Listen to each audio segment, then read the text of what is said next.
وصفيه موسى بيح عبدي السلام عليكم ورحمة الله وبركاته مدن مدحويني waxaan salaamayaa wasiirka arrimaha gudaha waxaan salaamayaa barsaabka gobolka waxaan salaamayaa jananka biliiska maxamed aadan saqadhi janna gale waxaan leeyahay 60kii ayuu 1960kii baa Xuseen Cilmi Nuur uu degay beerta barkadu qodayna waa taa ilaa maalinta iyo ilaa maantana waxay gurigiisina uu yahay waxaan leeyahay Allahumma salli ala Muhammad niman baa iska xukuntay oo dusha iyadoon ciidoogeen isagoon ashkata tagin wax isagoon ashkatoon lana ashkateen ayaa xukun guud ku yimi waxaan leenahay ninka xukunka dabada ka riixaya waa ninka mu'aadin leeyahay oo teetalkii madaxweynuhu u dhow yahay ayuu dadka isdiibka ku leeynaya Muuse Biix Cabdi waana madaxweyne dalka qaranka waana nin caaqli leh oo taama sharab managaya waxa ha ku gaban dadka ugu sheekeen madaxweynaha ay soo yiri ayaa ii diray meesha madaxweynaha ayaa buuraha wixii dan guuday wixii caynkaas qorsheynaya ayuu dadka ku yiraahdaa waana beentiisa anagu waan garanay inuu beenti yahay laakiin maantidu waxa ugu sheekeynaya waxaan leenahay masabidka madaxweynaha ana inuu been yahay ha cadaado daba ka riixo qaranka uu shaqeeyo maantidooda iyo dadkooda diciifka ku dulmeeyana ha ogaado waxaan leenahay meesha ciidamada amniga iyo intaas oo xil hayay aan ogeysiyo madaxweynuhu u sareeyo in arrinka ay wax ka qabtaan haday waxba ka qaban ay arrinka inay wax ka qabtaan ba sharaf leh haday arrinkaasi lagu baraarugu waayo halka ceeb ka dhacaysa assalaamu alaykum waraxmatullaahi wabarakaatuh galabta waxaanu joognaa beertii Xuseen aw Cilmi Nuur anigoo ka faa'iideysanaya fursadan qaaliga waxaan halkan ka salaamayaa xukuumadda Jamhuuriyadda Soomaaliland ugu sareeyo madaxweynaha Jamhuuriyadda Soomaaliland mudane Muuse Biix Cabdi waxa kale halkan ka salaamayaa mas'uuliyiinta xukuumadda uu hoggaanka ka yahay Muuse Biix Cabdi waa marka labaad waxaan sidoo kale ka salaamayaa baaq u diraya inta uu sareeyo madaxweynaha Jamhuuriyadda Soomaaliland annagoo cabasho ka gudbinayna beerta Xuseen aw Cilmi Nuur oo biic iyo bixin midna kaga bixin beertaasu 63 sano taqriiban iyo mulkigeeda iska lahaa haddana iska leeyahay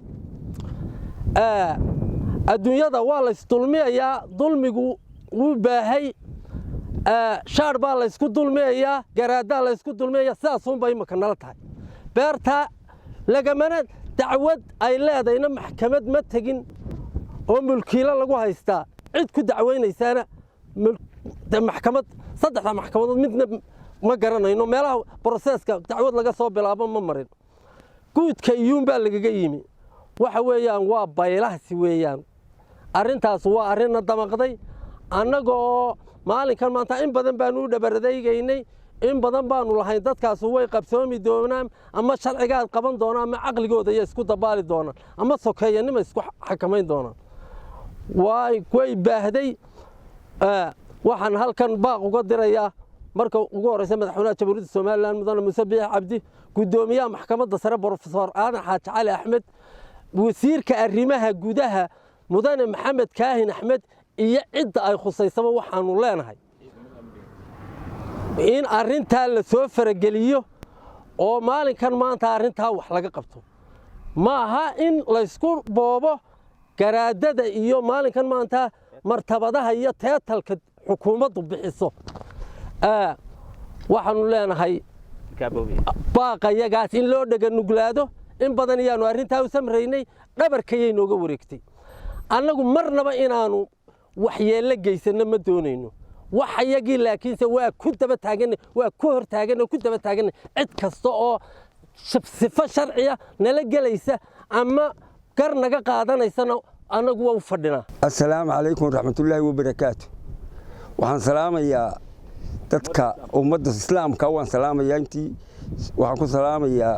quraanka cadadkiisa intaa waxa ay raacay madaxda iyo haddii xugmayo xukuumadda xafiisyada fadhida waxaan mid walba u sheegayaa beerta Maxamed aw Cilmi Xuseen aw Cilmi 63 sanadood bay ayay meesha ahayd anigu ilaa 760 baan ku maray oo ku arkay isagoo qaadi iyo beertu ay meesha u tahay intaa wixii ka dambeeyay bixibi iyo bixin midna wax ku sheeganaya maan arag wuxuu baan maqlay beertii dad baa sheegtay dadkaasuna anigu inay xaq darro ku hadlayaan baan u arkaya beertaa ciddii doonaysa inaan ku hadasho sharcina waa jiraa mid dawladeed iyo mid dabadeedba waa laga daw saarayaa laakiin wixii booba amba derajo ha noqoto amba siyaasad ha noqoto amba adduunye ha noqoto wixii booba ma ogolin kama ogolin cidnaba kama ogolin ninkii daw sheeganaya waa laga daw baxaya waa laga jid saaraya laakiin wixii ninkii aan jid saar doonaynin doonaya inuu amba derajo ku qaato amba lacag ku qaato amba siyaasad ku qaato ma ogolin waanu ka soo horjeednaa waxaanu dawladda sharafta lagu sheegaynaa iyo xukuumadda beerta arrinkeeda in hoos loo eego xafiisyada waraaqaa laga sitaana waxna quseeya maaha namabay soo marin dushuunbay nagaga yimaadeen iska samaysi ayuunbay annaga nala yihiin haddaba waxaanu u sheegaynaa xukuumadda beerta arrinkeeda hoos loo eego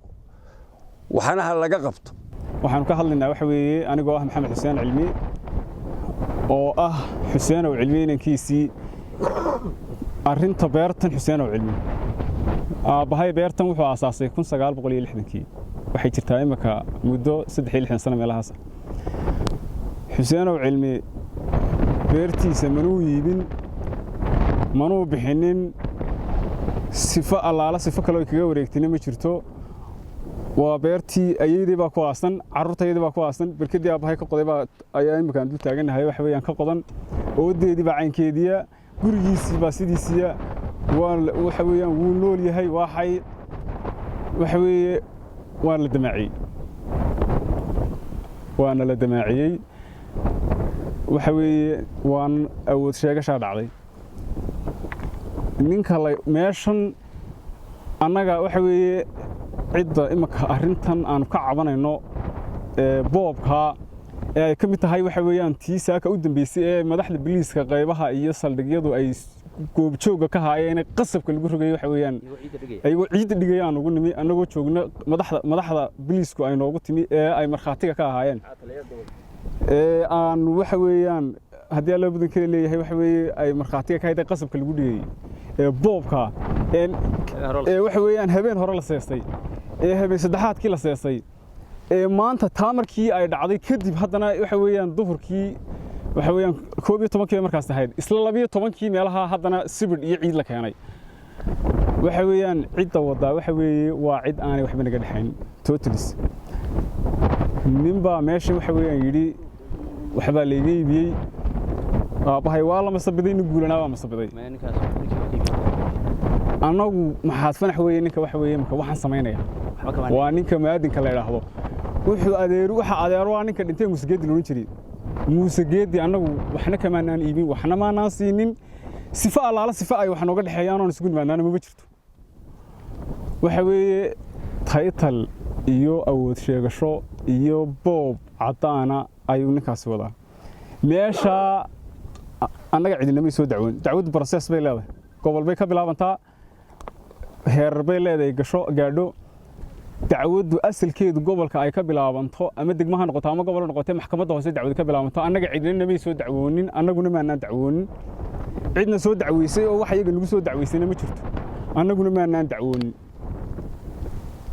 waxa weeyaan cidda waxaan samaysay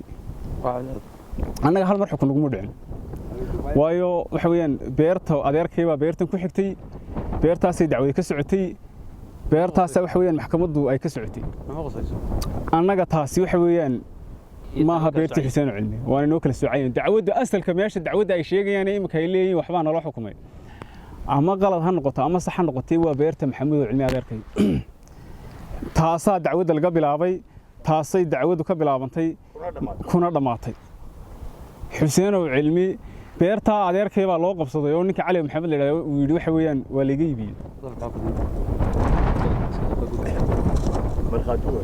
markhaati buu waayey maxkamadda la keenay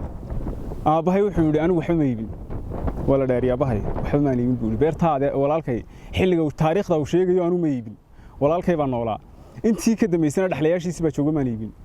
beertiisan aabahay laguma wada hadal gun buu leeyahay meesha haddaba wixii ka dhaca meesha waxa weeyaan mushkiladda ka taagan ee imika loo taagan yahay hadalka sababtay cidda keentay waxa weeyaan waa ninka la yiraahdo muaadinka iyo ninka garsooraha ee maxkamadda sare Cabdiraxmaan Xasan Nuur la yiraahdo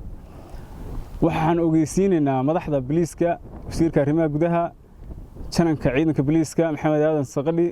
janno gale madaxweynaha Jamhuuriyadda Soomaaliland dhammaan intay qusaysa arrintani haddii cidda aan waxba aanay naga dhaxayn ee boobka iyo awoodda noo sheeganaysa aan laga soo gaarin oo aan laga qaban waxa weeyaan in meesha mushkilad ka dhici doonto dil baa yaala dhiig baa yaala cidda sababtay ee waxa weeyaan meesha arrinteeda sababtayna waa labadan nin weeyaan sheegay